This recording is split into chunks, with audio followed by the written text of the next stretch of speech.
Yo, trainers! Remember last year when Pokemon Gaiden wasn't allowed back at NärCon, so it was the worst, most depressing convention ever? Well, they're back. Except this time I get to say we're back, because I'm fully officially a member now. And it's Pokemon Gaiden's 10-year anniversary as well, so that's fun.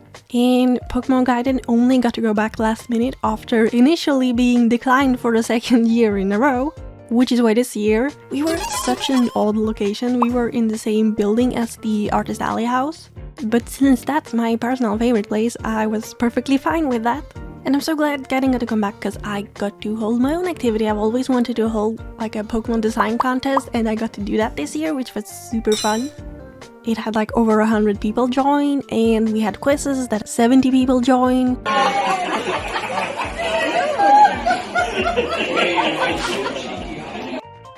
And the room was packed nearly all the time, so clearly people like Pokemon.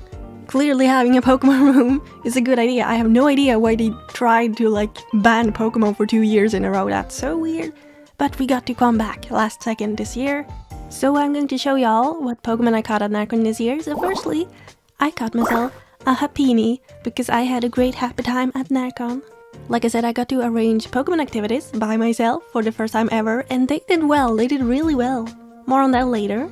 I also got to hang out with friends, and shout out to the 2 people who told me in person you actually watch my videos. That has never happened to me before. I can't believe people actually watch my videos, so it made me really happy. It made my day both times to hear that from people. And the next Pokemon I caught was a Snom, because I spent most of the convention cosplaying as the gym leader, Melanie. I've been struggling with my weight gain. I literally cannot stop eating my own weight in sugar every single day. I need someone to come and stop me. Please just send Nurse Joy or something. I need help. But I thought, like, why not take the opportunity to turn it into something good instead and cosplay one of the, like, canonically bigger but also, like, best designed characters from Galar. Melanie is, like, genuinely one of my favorite Galar designs. She's, like, really pretty. So I'm glad I could do that and be more accurate. However, cosplaying someone who wears a fur hat in the middle of the summer heat, that was not my biggest brain moment, but it is what it is.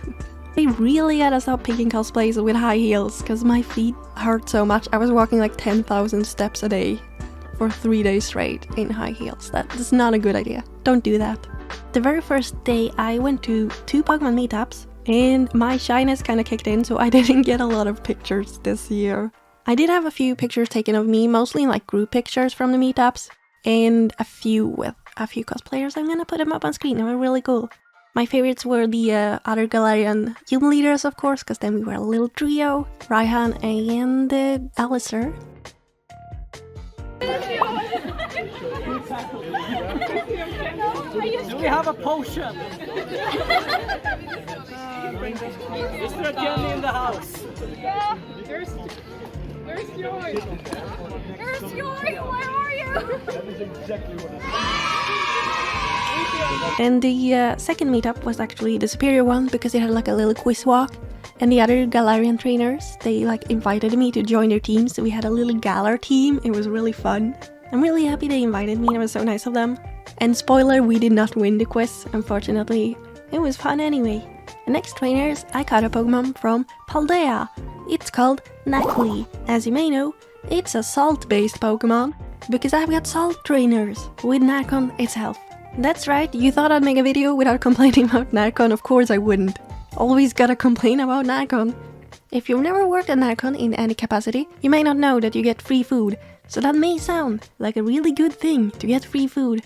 But let me tell you what the free food was like. So me and my fellow Gaiden trainers went to the cafeteria to eat lunch. Tortilla was on the menu. So upon arriving, the guy behind the counter, he was like visibly upset.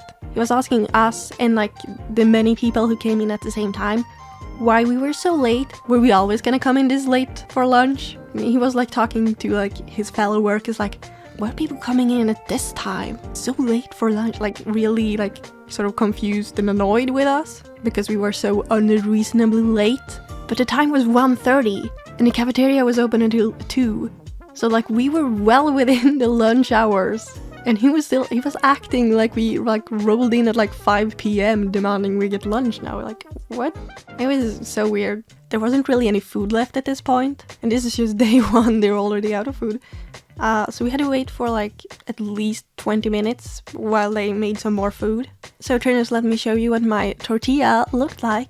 Now you may notice, this is actually not tortilla that we were promised, but they are super dry vegan nuggets. This is not mid-meal, by the way. This is the whole meal I was given because they were out of rice and they were out of like side things except cucumber and onion. So this was my whole meal. It was not a good meal. Oh, and to make it even worse, they just have like open tables. So we just sat down and then the guy next to us, he decided that it was his life calling to be a walking ad. A real life ad that you cannot turn off. Because he just randomly invited himself to talk to us. And all he did was try to sell his own like homemade CD of some kind of music. And he like brought us his phone, like shoved it in front of our faces with music on. And like, I don't know if it was supposed to be a music video. It looked like random like internet clips that he would talk about. It was very weird. And we were like literally telling him we're not interested. And he still wouldn't stop.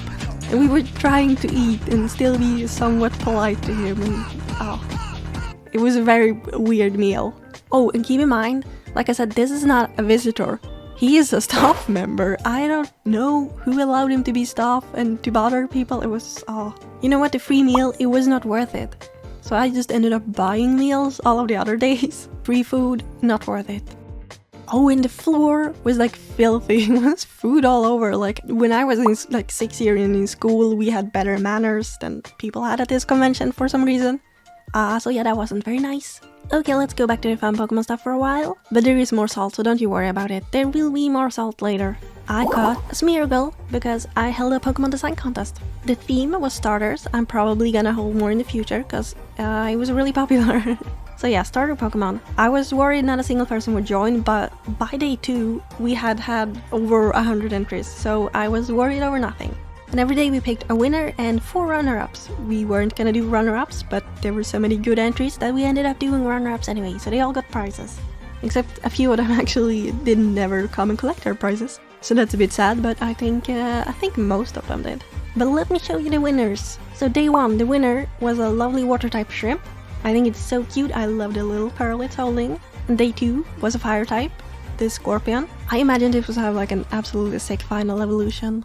And day 3, this was completely unplanned, but we actually picked a grass type, so we ended up picking one of each type of starter. And this one was a goat, as you can see.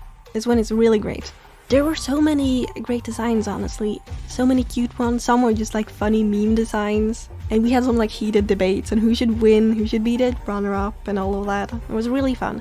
I don't know if anyone watching took part in the contest, but like thank you to everyone who joined because it blew my mind how many people joined and had fun. It was really great. I had also arranged another thing which was like a Kanto Pokédex of drawings. So I put on papers with like names and dex numbers, and the visitors got to draw a dex entry and like tape it to the wall, and then we had like a whole Pokédex. During the convention people just kept filling it out more and more, and at the end we did manage to fill the entire Kanto Dex, which I'm really happy about.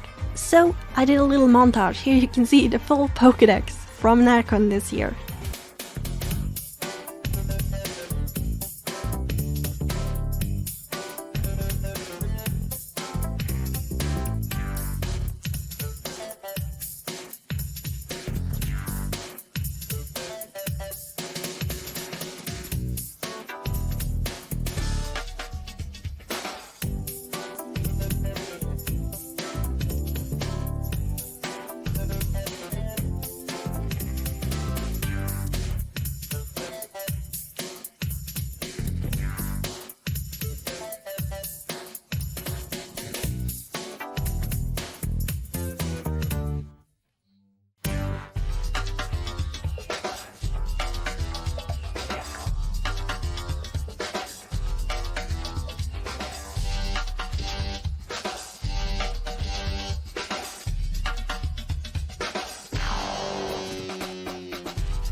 So that's the Pokédex. But trainers, I also caught a... oh my gosh, what's a good like board gamey Pokemon? Is there any? I guess we're gonna go with Chesspin, because it has chess in the name.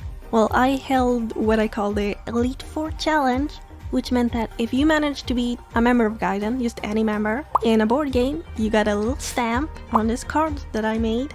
And if you managed to get 4 stamps and beat every game, you got a secret champion pin. So the Gaiden members were like the Elite Four members, and then when you beat them, you become the champion. That was really fun. I saw people play board games, all Pokemon board games of course, pretty much the whole time. So yeah, people seem to enjoy that, and of course all of the secret designs were designed by me. And I'm not gonna spoil them because I like them being secret. However, I'm gonna spoil one of them because of course I made a Dedenne. That's my favorite Pokemon, so... And also, if you keep your card with the stamps on them, you can bring it next year and continue the challenge, like it doesn't end. So if you beaten us in a game, you'll still beaten us next year, you know? Just keep the card and come back and play more and then become a champion next year. And the next Pokemon I caught was a Meowth, because it has a coin, and for the first time ever, I got to like sell my art in person, because I had a little Pokemart, and I spent so much time designing these cute little party stickers for the anniversary for Gaiden, and then basically nobody bought them, which I'm a bit sad about, to be honest. I mean, I thought they were cute, and I had made like cute little packs for them and everything. I also spent like a lot of time and effort into making this Pokemon magazine. I even created like an original comic that I put into it that I'm like really proud of. And then nobody bought it except for my mom and my friend. Nobody else bought it. And I had also made item stickers like from the games. You have like potions and the Master Ball and the Pokédoll, Shiny Charm. I didn't really expect those to sell, but I thought it would look really cute on the shelf because it's a Pokemart and then I'm like selling actual items from the game, you know? So they didn't really sell, but I didn't really expect them to sell anyway. However, some items did sell, so it wasn't all a flop. I had brought some cute Lapras caps and Surfing Pikachu caps, and I sold out of the pink Pikachu caps. So I'm glad they were a success, and I still have a few Lapras caps, but I mean I sold half of them as well. But surprisingly, my like #1 item that like was the only thing that completely fully sold out was something I was worried wouldn't sell at all, because I'd made these like random encounter stickers. All you got to know was which region the Pokemon was from. You could not see what you were buying, so that's why I was worried nobody would buy them. So yeah, you only got to know the region, and that your shiny odds were about 7%. I made literally one single sticker of each of those Pokemon. So if you got that sticker, nobody else got it. There were even people coming in like on the last day who saw that they were sold out, and they were really disappointed because they wanted to buy more, so I'm definitely gonna make more of those in the future. I mean, I'm still sad that my party stickers didn't sell because I'm really proud of them. Like Scraggy, I love this Scraggy. I think it's so cute. Why did nobody want you, Scraggy? I'm sorry. But yeah, at least the random encounter stickers were a hit, so that's nice. I mean, there's value in learning what people like as well. But speaking of buying, we were also in Artist Alley, like I said. Well, we weren't in Artist Alley, but we were in the same building. So I caught another Pokemon, which was a Gimmighoul, because I walked around Artist Alley like, gimme that thing, I need it. I tried to document what Pokemon stuff I saw in Artist Alley, but it was super crowded, and like, the design like layout isn't very good. There's a lot of places where like, you cannot like walk through if people are looking at the booths and tables, like, it's just impossible. It's not very well thought out, so it was really hard to like even see everything. So I'm sure there are some Pokemon items I missed. As usual, the most common Pokemon are like evolutions, Pikachu, starters. I really wish artists would have a bigger variety of Pokemon. I mean, I definitely had the biggest variety myself. I think I had at least over 70 different species of Pokemon in the Pokemart. I even tried to use less common ones on purpose. I mean, maybe that's why some of them didn't sell. Maybe I also need to only do evolutions.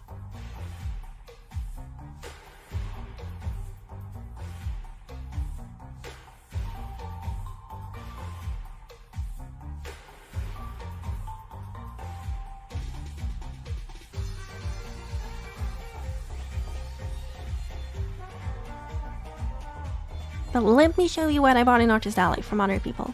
I bought a sticker sheet of Lotad simply because it's Lotad. Like, nobody else is ever gonna sell you a Lotad item. So of course I had to buy it. I also bought a gorgeous print of water-type Pokemon and a little charm with grass types and the sticker sheet with fire types, all from the same artist. Then I bought a fairy Miku charm. I already had a steel-type Miku, so I thought it would be really cool if I could buy one of each Miku from like a different artist. That would be really neat. I'm gonna try to do that, but it's really hard to find Miku charms. I think there were only those two artists who did them, honestly. Then I found some evolutions. However, these were like original designs.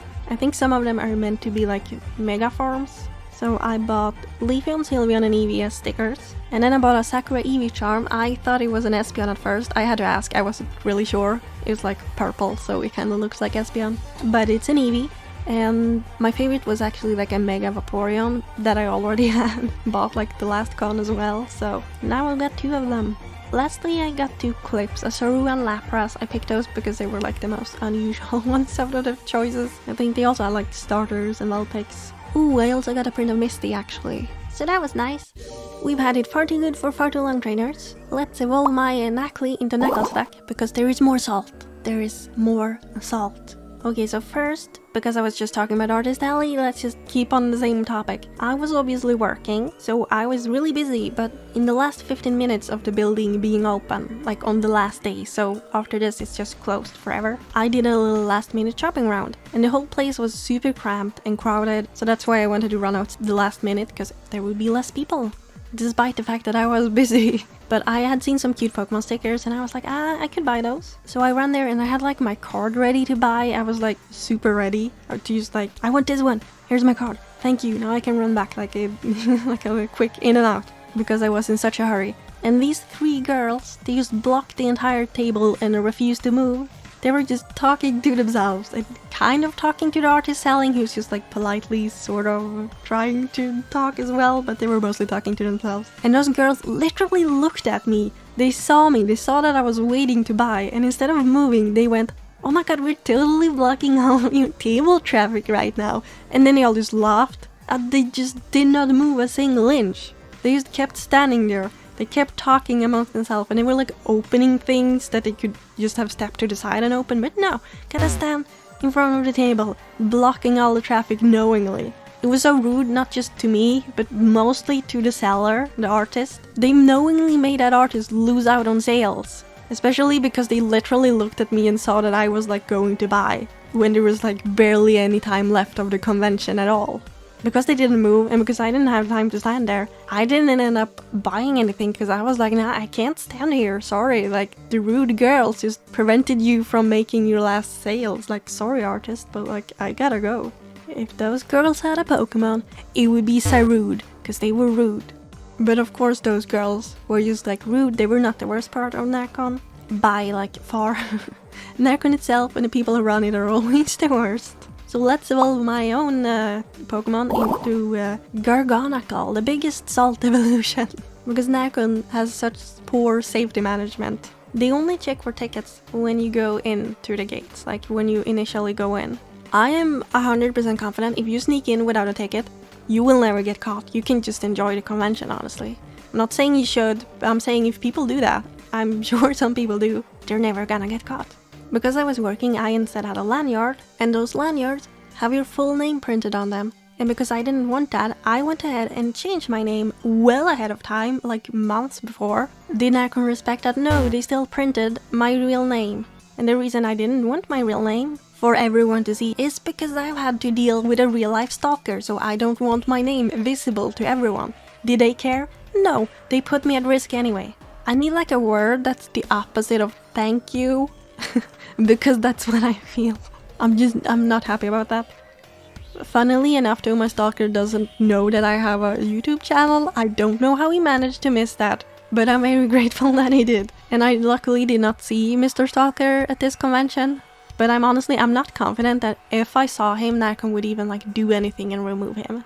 So I stayed with my friends the whole time, just to stay safe.